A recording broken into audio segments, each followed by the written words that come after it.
Yang gagal bayar di pinjol, yang nggak mampu bayar di pinjol, jangan panik, jangan cemas, tenang saja, karena Anda tidak akan bisa dipenjara. Ya, tidak ada berita atau bahkan ceritanya orang yang tidak mampu membayar atau orang yang galbay di pinjol, bank, leasing itu bisa sampai di penjara. Ya, bisa sampai di penjara itu tidak ada. Ya, seperti contohnya yang di sini. Ya, di sini saya sudah ada di Google. Ya, lalu saya mengetikkan debitur pinjol di penjara. Ya, saya enter lagi. Di sini kebanyakan isinya itu bukanlah berita seseorang yang dipenjara karena gagal bayar di pinjol. Bukan, karena resiko hukum galbay di pinjol, yaitu masuk silik OJK kalau dibuka. Ya, lalu misalkan agunannya disita, masuk buku hitam dan lain-lain. Gitu ya. Tidak ada berita si A dipenjara karena pinjol, nggak ada. Ya. Terjerat utang pinjol tak bisa bayar, ada ancaman penjara, tanda tanya. Gitu ya. Ini isinya seperti ini. Sebenarnya hingga saat ini belum ada ancaman penjara untuk masalah itu di Indonesia. Sejauh ini hukuman terberat adalah aset disita dan tidak bisa pinjam-pinjam lagi. Pasti isinya seperti itu. Ya, sudah terlilit utang pinjol dan tidak bisa bayar, apakah bisa dipenjara? Sama saja isinya seperti itu. Ya, malahan begini, nih ya, meneror nasabah yang galbay, ex direktur pinjol di penjara 5 bulan. Malahan pinjolnya, ya, yang dipenjara karena meneror itu, ya, tidak ada berita seperti itu. Ya, Anda mau cari kemanapun juga nggak ada berita orang yang nggak bisa bayar akan dipenjara. Kalau orang nggak bisa bayar terus dipenjara, itu setiap tahun pemerintah harus membangun penjara baru. Ya, karena setelah umur 18 tahun orang itu boleh mengajukan kredit. Pertama misalkan kredit KPR rumah. KPR rumah subsidi galbay penjara. Ya, mungkin nggak seperti itu? Ya, kan nggak mungkin. Anda aja dengernya kan nggak mungkin. Orang umur 20 tahun, baru lulus kuliah, ngambil KPR, baru nikah, galbay, di penjara akhirnya. Gitu. Kan kedengerannya nggak mungkin hal seperti itu.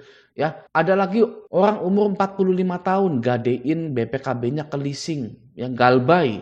Ya, setelah 1 bulan, 2 bulan galbay, gitu ya, di penjara. Nggak ada. Oke? Jadi tenang saja. Ya, tenang saja. Di video ini saya ingin membongkar rahasia-rahasia pinjol sebenarnya. Ya, karena OJK tidak pernah mengeluarkan aturan dan pasal-pasal untuk nasabah pinjaman online. Anda harus tahu itu. Ya, OJK tidak pernah mengeluarkan pasal-pasal untuk kita semua. Ya, OJK hanya mengeluarkan pasal-pasal dan aturan untuk perusahaan pinjaman online-nya. Oke, tidak ada pasal OJK yang mengatur nasabah wajib membayar hutang pinjaman online-nya. Tidak ada sama sekali. Oke, Anda silakan cek. Ya. Jika OJK tidak pernah mengeluarkan pasal-pasal untuk nasabah pinjol, maka Anda berhak untuk mengambil keputusan rencana keuangan di dalam kehidupan Anda dengan cara menggagal bayarkan pinjaman online Anda. Ya, sampai waktu yang tidak ditentukan. Ya, Anda berhak menunda bahkan menggagal bayarkan hutang pinjaman online itu untuk merealisasikan rencana keuangan pribadi Anda. Oke ya, itu yang pertama. Yang kedua, tidak ada pasal OJK yang mengatur dan berbunyi nasabah pinjaman online wajib menanggapi penagihan juru tagih atau debt collector dari perusahaan pinjolnya langsung maupun rekanan atau pihak ketiga. Tidak ada pasalnya. Anda harus menanggapi, membalas semua aktivitas penagihan yang dilakukan oleh pinjol. Tidak ada. Oke ya.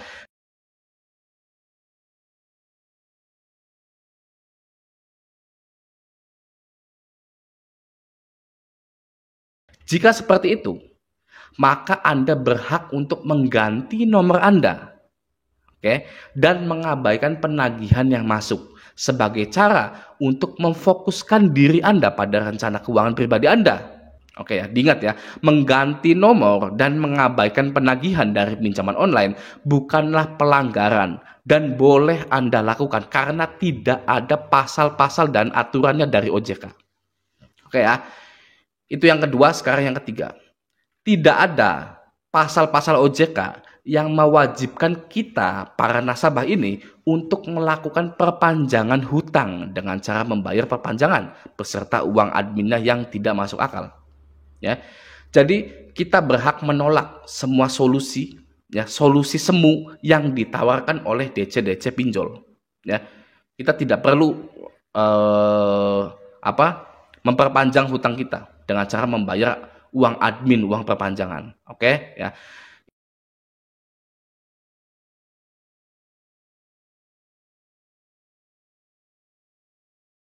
Keempat, dilarang membayar hutang secara cash kepada debt collector lapangan. Ya, yang keempat ini, dilarang membayar hutang secara cash kepada debt collector lapangan.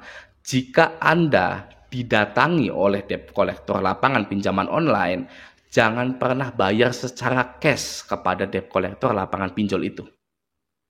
Ya, karena Anda berhutang ke perusahaan finansial teknologi.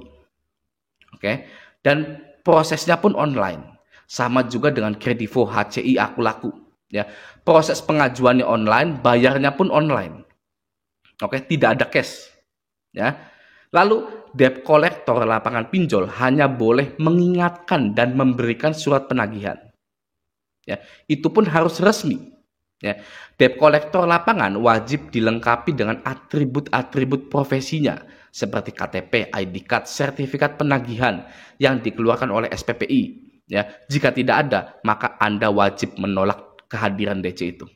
Ya, dan juga OJK tidak pernah mengeluarkan aturan di mana Anda harus wajib bayar ke DC lapangan pinjol. Tidak ada aturannya. Ya, tidak ada pasal-pasal OJK. Anda wajib membayar secara cash, tidak ada.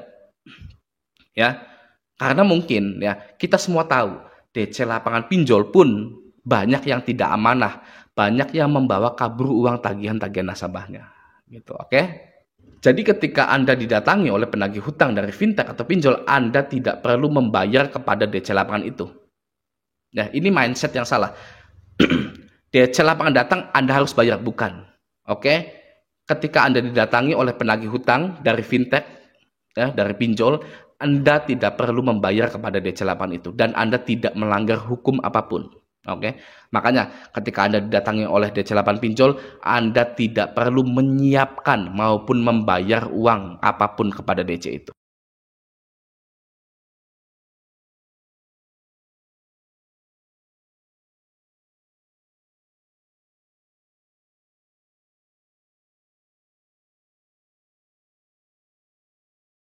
Ya, itu yang keempat. Yang kelima, OJK mengeluarkan banyak peraturan dan pasal-pasal untuk pinjaman online-nya.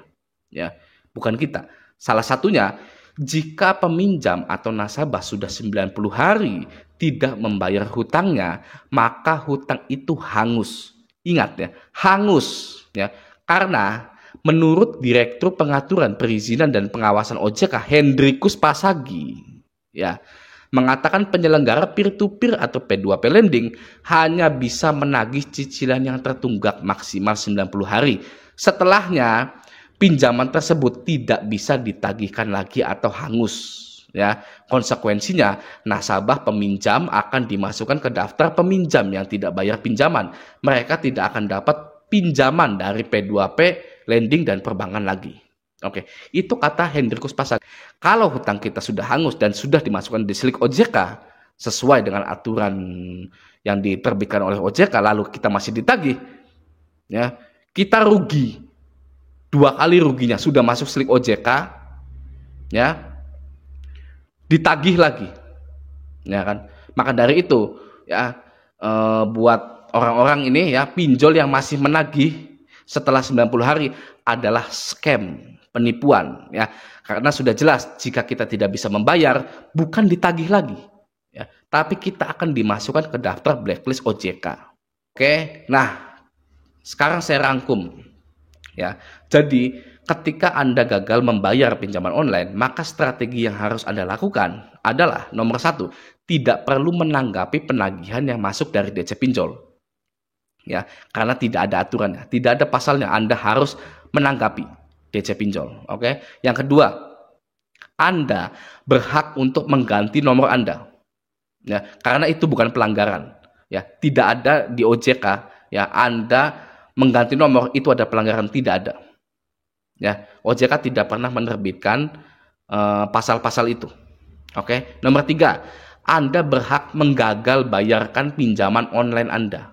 Ya, ingat ya, Anda berhak menggagal bayarkan pinjaman online Anda untuk mewujudkan planning keuangan pribadi Anda.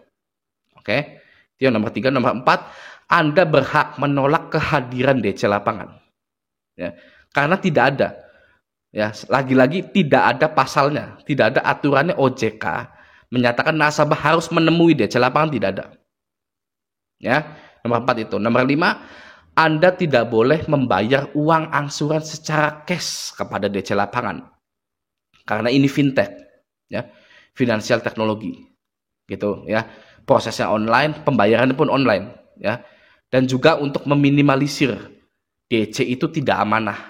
Ya, Anda bayar tapi tidak disampaikan, gitu. Itu nomor 5 ya. Anda tidak boleh membayar uang angsuran secara cash kepada DC lapangan. Oke. Nomor 6, Anda perlu membroadcast semua kontak atau kondar Anda jika terjadinya penyebaran data yang dilakukan oleh pihak pinjol dengan alasan pencurian data. Oke. Dan membroadcast 2 kali dengan nomor yang berbeda mengatasnamakan perusahaan pinjaman online tersebut yang meminta maaf karena adanya kesalahan sistem administrasi dan pencurian data. Gitu ya, yang sudah saya bahas di video sebelum-sebelumnya. Oke ya. Dan juga yang terakhir, Anda tidak sendirian gitu ya. Anda itu galbay itu tidak sendirian.